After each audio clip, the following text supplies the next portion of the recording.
Oh, is this recording? I guess it is. Okay, this is Gary Breisch. I want to introduce myself.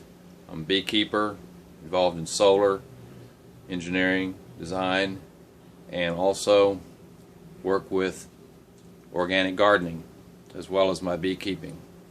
Part of my beekeeping emphasis out here where I live is bee products such as honey, propolis, beeswax, and accessories, as well as design of beehive boxes and building of those beehive boxes here in Sand Springs, Oklahoma.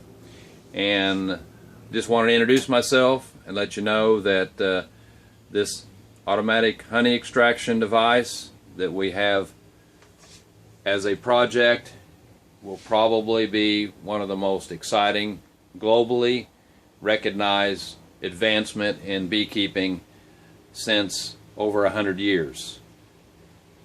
So keep tuned in and get the word out, because this is going to be big.